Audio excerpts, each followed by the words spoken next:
no terminaba ahí la cuestión.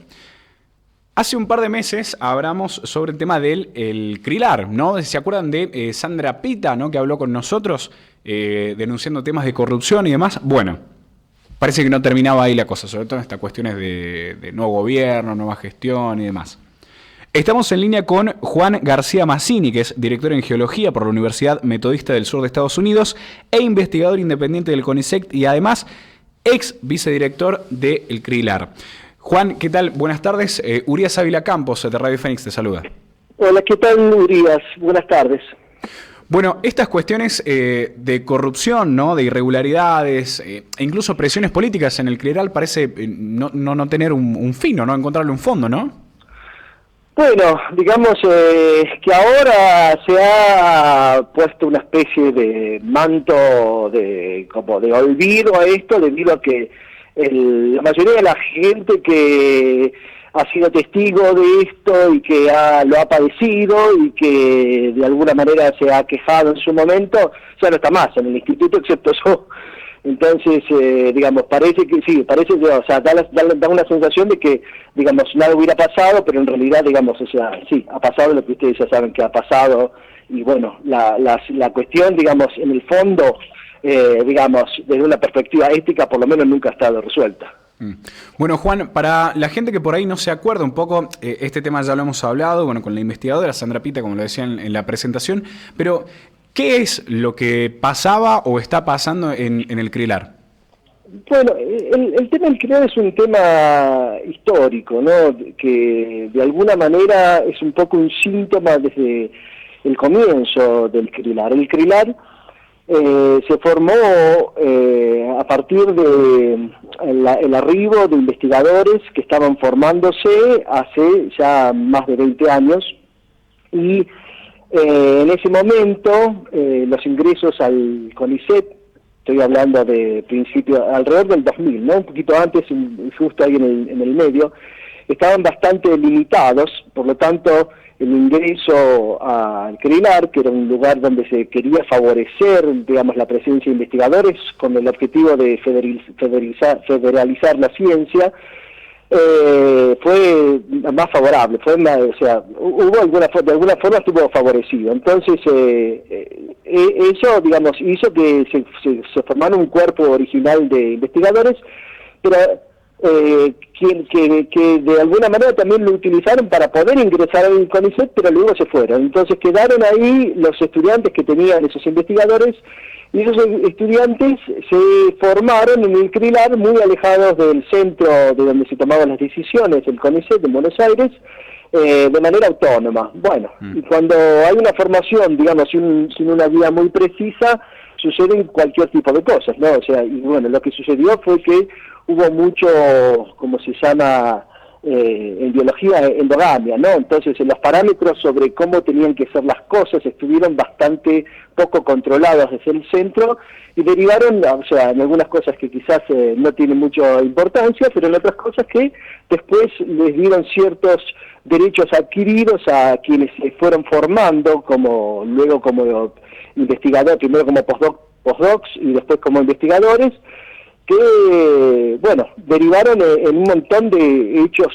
raros e irregulares que sucedieron en el CRILAR a lo largo de los años. De hecho, las cuestiones del CREA están denunciadas y han sido denunciadas por directores anteriores del instituto hace ya más de 10 años.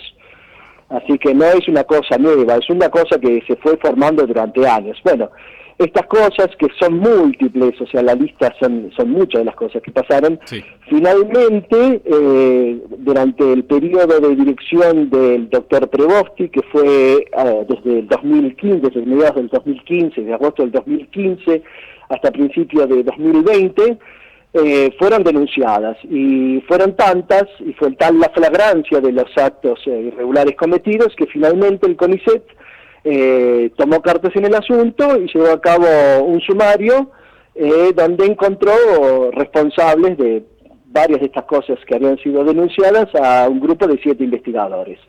El resultado de esa investigación derivó en una sanción originalmente sugerida. Eso no salió al público, pero ya lo sé porque las autoridades del CONICET en su momento nos dijeron, yo era vicedirector en ese momento, que era la expulsión, era la cesantía de estas personas. Pero bueno, para que no hubiera un escándalo y no tuviera tanta repercusión a nivel nacional, porque nunca había pasado una cosa así en la ciencia argentina, en el pasado por lo menos, que una cosa de tan masiva, se les condonó 5 días de manera tal que no fueran expulsados, y se les dijo una suspensión de 25 días, con todos los ingredientes añadidos, ¿no? Imagínense unas personas que habían hecho cosas muy malas, no tenían, digamos, no debían, digamos, tener ninguna injerencia en el funcionamiento de un instituto y estar bastante restringidos en las cosas que podían hacer, ¿no? Repasemos ahí en una parte. Se había pedido la expulsión y solamente los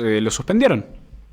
Solamente lo suspendieron, pero ahí no terminó la historia. Después, o sea, legalmente hubieron instancias de apelación, como existe en cualquier instancia legal, aunque el CONICET tiene su propio estatuto legal, y en algún momento esas sanciones, que después de las apelaciones, fueron confirmadas. Eso fue a mediados del 2021, en agosto, el primero en julio, después en agosto del 2021. Bueno, después de una forma poco entendible, que no sé los dedos que metieron manos ahí realmente, pero la sanción fue nuevamente condonada, y así se abrió una nueva instancia de apelación que dejó latente el proceso nuevamente, como para que en el medio se generara como una especie, un pseudo entendimiento, digo pseudo porque no era realmente tal, para que a la misma gente esta que había sido condenada, a raíz de su afinidad política con el gobierno anterior, con la gente de ATE, etcétera, se le dio la oportunidad de poder concursar para hacerse, digamos, cargo del instituto. No sé, en todas las partes que son partes responsables de la dirección del instituto, se les dio la oportunidad. Y esto fue a raíz de que el director anterior, después de mucho insistir y después de un proceso que fue muy desgastante y que le hizo muy mal a la salud, finalmente decidió renunciar. Entonces, cuando decidió renunciar, el director Prevosti dejó el camino allanado para que, bueno, sucediera eso, ¿no? Entonces, le dieron un marco de pseudo-armonía, a raíz de que no había nadie más, excepto yo, que seguí quejándome de muchas cosas que siguieron sucediendo, pero bueno, a pesar de eso, el proceso continuó, y bueno, hoy en día tenemos a la gente esta que yo le digo, que originalmente habían sugerido echarla a cargo del instituto.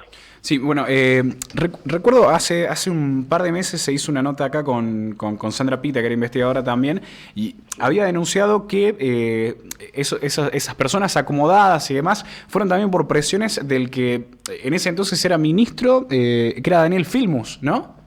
Aparentemente, sí. Yo no soy investigador ni policial ni periodístico, pero aparentemente esas son las versiones que nos llegaron, que las sanciones habían de alguna forma derivado a través de Daniel Filmus hacia un proceso que fue dilatado de esa manera para que les dieran tiempo de poder, bueno, llegar a realizar el proceso que yo les digo que derivó en la actualidad del instituto, sí. O sea, estuvo la política metida en el medio, las perspicacias de las políticas, los detalles de cómo sucedió, la verdad que deben ser mucho más de los que yo conozco, los que yo he escuchado, pero sí, en definitiva fue así.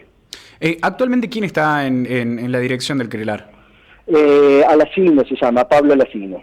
¿Y está, imagino, en autos de toda esta cuestión o no?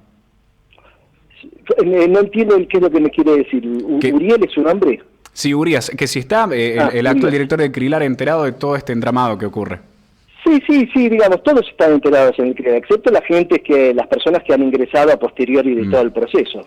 Pero sí, todo, por supuesto, claro, lógico, sí. Perfecto. Bueno, Juan, le agradezco mucho por su tiempo, sí, y bueno, seguramente nos vamos a estar comunicando en las próximas semanas, próximos meses, para ver qué es lo que va pasando con estas personas.